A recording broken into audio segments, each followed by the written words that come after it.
Wired microphones will always, invariably, without fail, consistently, changelessly, without exception, unfailing, eternal, in every case, and 100% of the time, will be more reliable than wireless microphones.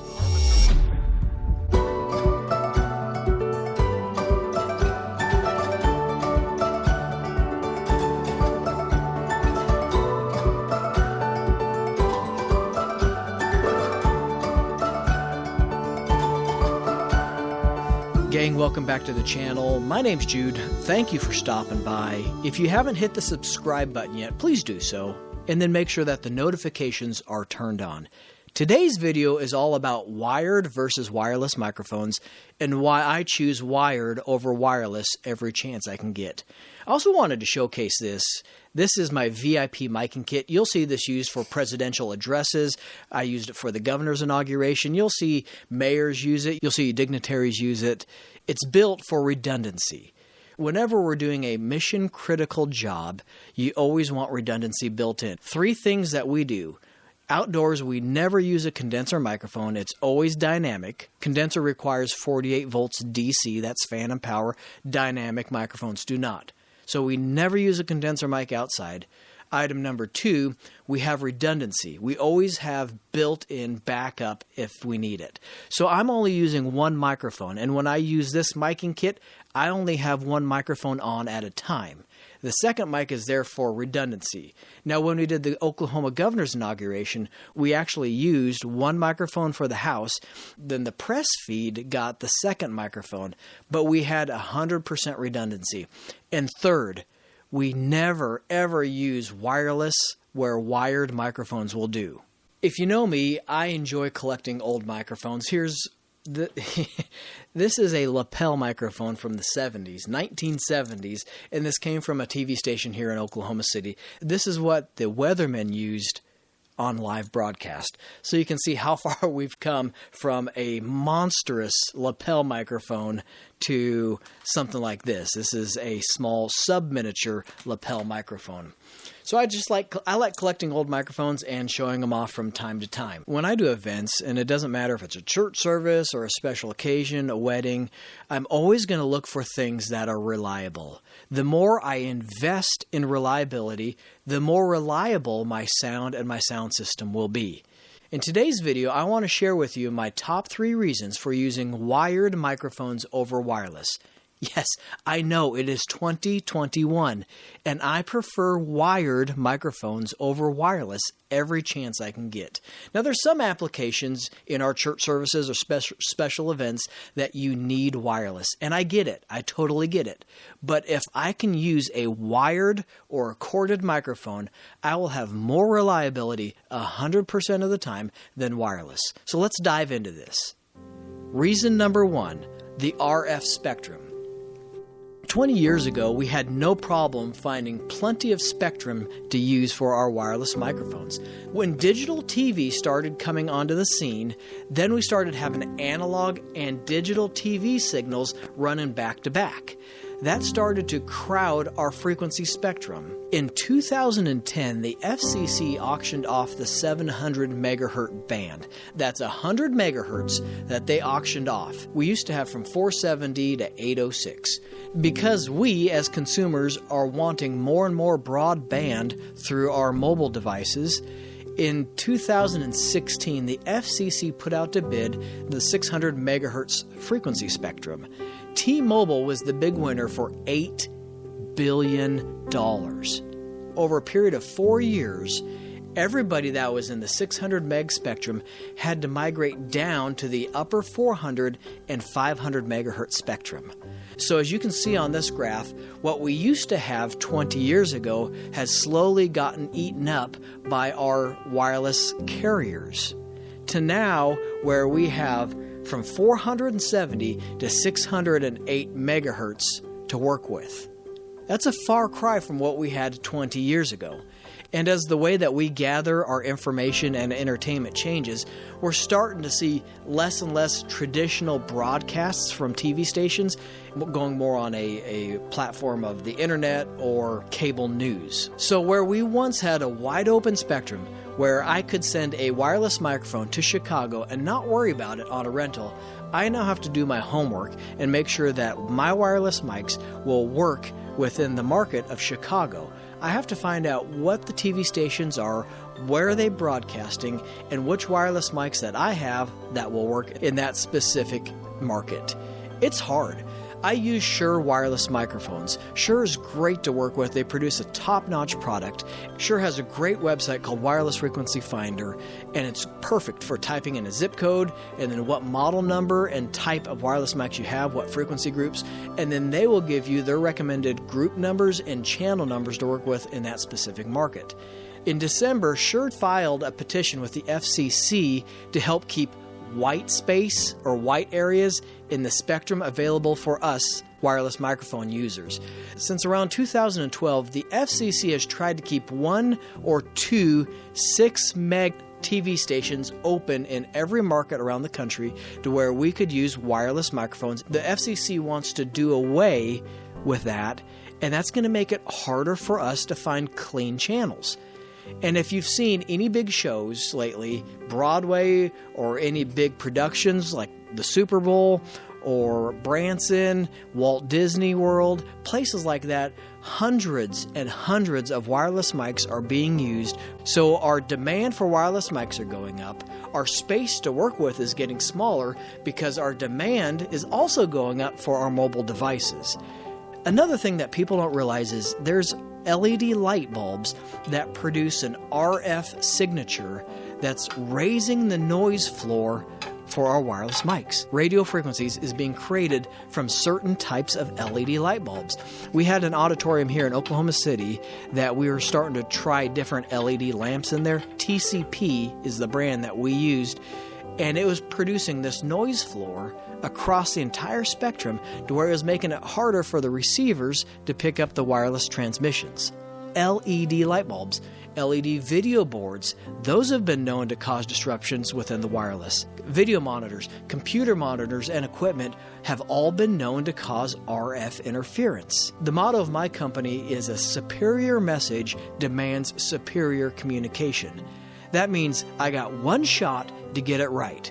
If I believe wholeheartedly the message that I'm trying to communicate from the stage or from the platform to the pew, if I believe that that's a worthy investment of my time, then why would I use something that is going to be subject to fail? Jonathan and I recently did a big event in Branson. One of the things I have to do now is I have to be able to see what's happening on the RF spectrum, the radio frequency spectrum. Here's the wireless receiver. It's a 4-pack QLX-D with the antenna DA system. This is what I use on my big rentals, and we're watching all of the wireless frequencies. You can see in there it says red lapel, white lapel, blue lapel, black, and Short Creek, Taneycomo, Cooper Creek. Those are the 7 wireless frequencies I'm using, and I'm having to monitor and coordinate with any other wireless in the venue. So you can see those little peaks there and there. That's some sort of transmission. So this is a scan every 7 seconds or so. So I'm constantly seeing what the noise floor is of the wireless spectrum. That red line represents the threshold that I'm trying to stay above. So if any of this noise gets above that red threshold, which is about negative 90 decibel, I will stay away from those frequencies. So you can see I'm splitting some frequencies right there, so pretty tight. Stay away from that. There's I think a TV station right there. We got a little bit of stuff.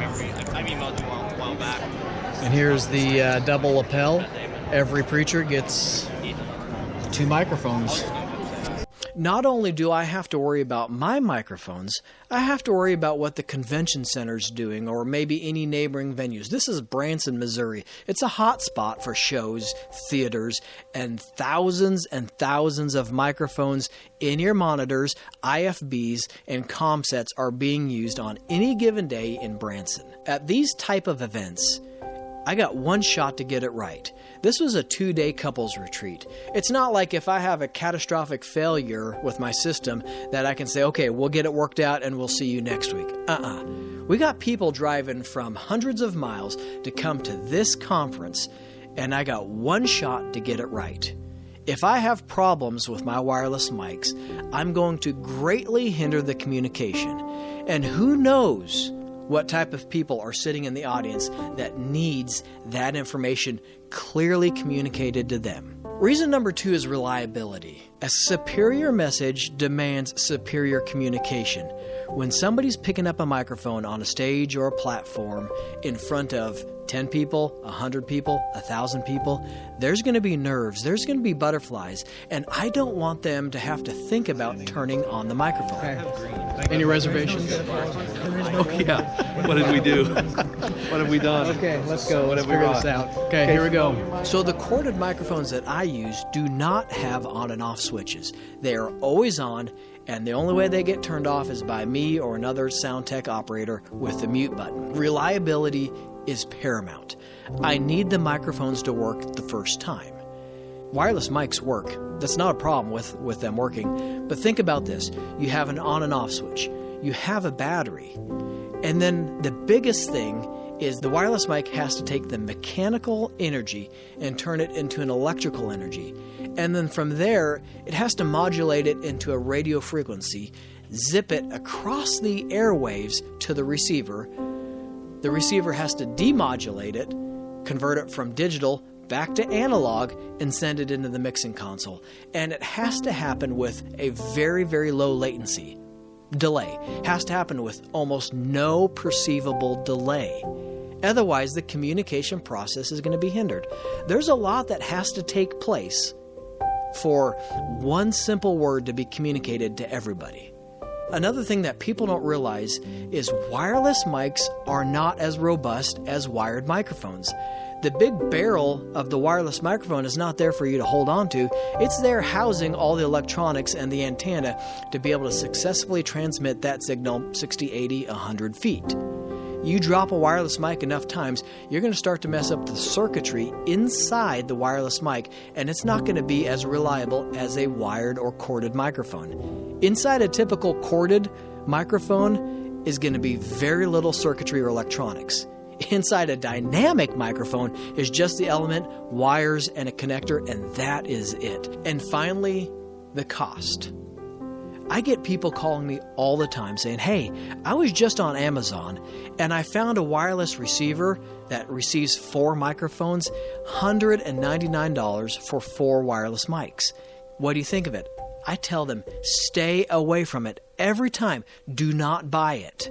Do not buy cheap audio.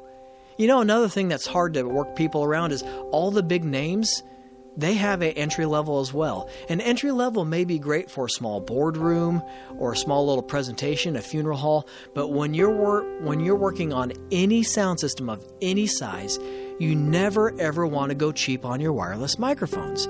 So each brand or each manufacturer has an entry level, which is great, but I stay away from those.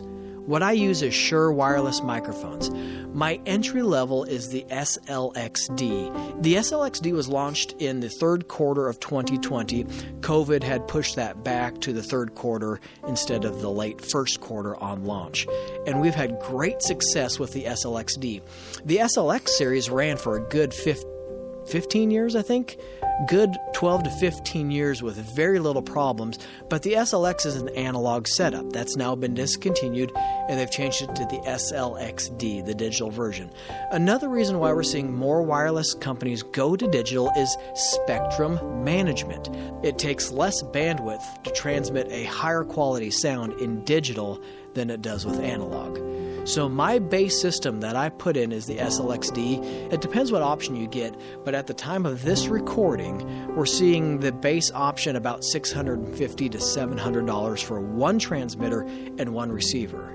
What I tell churches every time is your preaching mic, no matter what it is, if it's a head worn, a lapel, a handheld, if it's your podium or your pulpit mic, be willing to spend top-notch dollars on your preaching microphone. That's the microphone that you're going to spend most of the time on. That's the microphone that you're going to want to be able to communicate the very best with the congregation. Be willing to spend good money to get a good wireless microphone. In my rental fleet, I have the Shure QLX-Ds.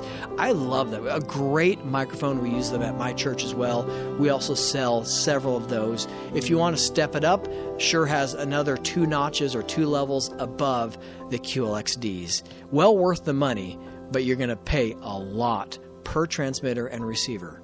Don't ever go cheap on your main preaching or lectern microphone. And finally, don't use chargeable batteries unless the manufacturer says you can do it or recommends you can do it. We use the battery pack that's made by Shure that's recommended for our wireless mics. It's a pricey battery pack, but we've gotten 7 years out of one battery pack. And I don't know how many charges are on that battery pack, but over the long haul, it's well worth it for us to invest in the battery packs because we have better control with the batteries. We can charge them at the end of every service and keep them topped off. In my rental fleet, I just use regular Duracell ProCell AA batteries. So remember this one thing. Wired microphones will always be more reliable than wireless microphones 100% of the time. Thanks for watching the video. My name's Jude, and this is my sound advice.